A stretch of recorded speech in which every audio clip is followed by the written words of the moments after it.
Hi, I'm Ron Whiteley, and I'm going to be tying the Estaz Maribou today with a fly that I designed about in 1985. It's one of the most popular flies on the East Coast with a lot of the people that I know, and it works really well for almost any species of fish.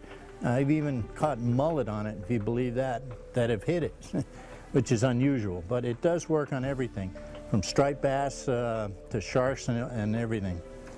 Basically, it's just an Eagle Claw 254 SS hook, which is a very heavy hook, and none of my flies have barbs on them. They'll catch just as many fish without barbs, and always crimp the barb down. And it's a heavy hook, and it's important because it gives the fly a correct sink rate. You're better off using this than you are like a Mustad 34007, which is a much lighter weight, and the fly doesn't float correctly in the water. This is a simple fly to tie. You should be able to tie one in 5 minutes or less. First thing you do, wrap the hook. Then we're going to take 2 pieces of marabou and select the marabou. Should be fluffy. And this, we have 2. You'll notice the marabou has a distinct curve to it. This one is facing up. And you want that curve to be facing toward the middle so it doesn't stick out like a bullfrog's legs. So we're going to tie that first piece of marabou on, and I'm going to trim this one back because I don't want the fly to be that long. Trim that back, just wrap it in. Trim the other side back, and we're going to put this on the opposite side. So we've got the 2 curved marabous facing the center now.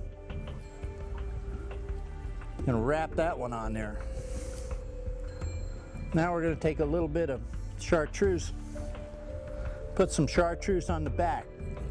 Most saltwater fish really love a chartreuse color.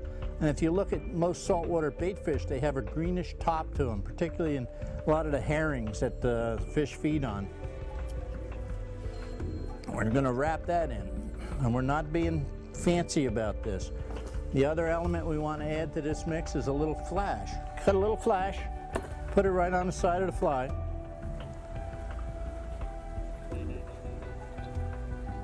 Wrap that in. Probably a dozen or more strands. What'll happen eventually, after you catch so many fish on this, the marabou will get eaten up and you'll have a lot of flash there, and the fly will still catch fish, even with just the flash left on it. Okay, so we've got the whole back end of the fly is basically done now. I'm just going to wrap this all in tight. Make sure everything's going to stay in there. It's not going to come apart.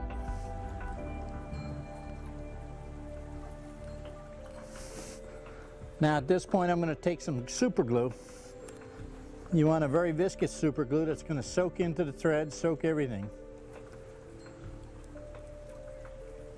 Soak it right there. Next we're going to just wrap the body with an Estaz. This is Pearl Estaz, just standard Estaz. It comes in a grande also, but if you're tying a bigger fly, you want to use the bigger style of Estaz. But this is just standard Estaz. Estaz also has like a grain to it. If you see on this, it's all leaning down. You want the front end of the Estaz on the fly, not the back end, so that it piles up correctly on the body. So I'm going to take this, now the Estaz is all pointing backwards, and I'm just going to wrap that on. And remember, we're wrapping right into super glue, so you just want to pull it down tight and kind of fold it back with your fingers without getting stuck to the body. And basically this is making the fly bomb-proof. I mean, you can catch bluefish on it, it's not going to fall apart on you because everything is stuck together. It's like putting it in epoxy almost. Plus it adds a little weight, a little more weight to the front of the fly. Now you can use this pattern to imitate almost any type of bait fish that's in the ocean, or any type of forage species that's in the ocean, just by varying the color, the size of the marabou.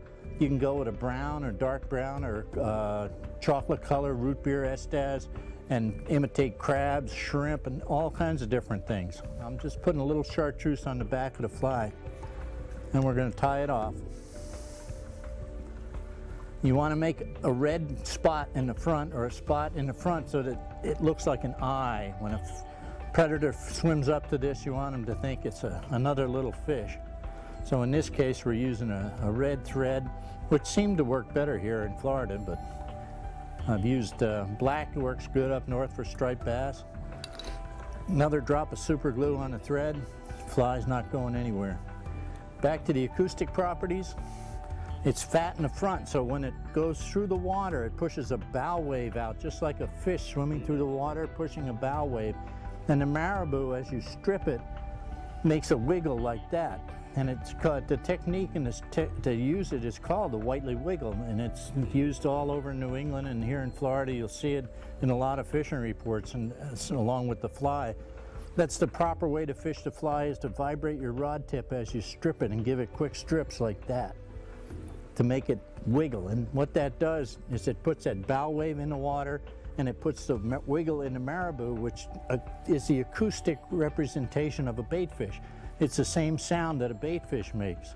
And a fish sitting there in the water, its primary sensor is its lateral line, and it'll pick up the noise that the fly makes from a long way away and come right to the fly. And then he's going to look at it, shift the visual information, and make sure it looks like something to eat. And of course, when you're wiggling it and it looks like a minnow trying to escape, the fish nail it. And I've caught over 80 species of fish on this.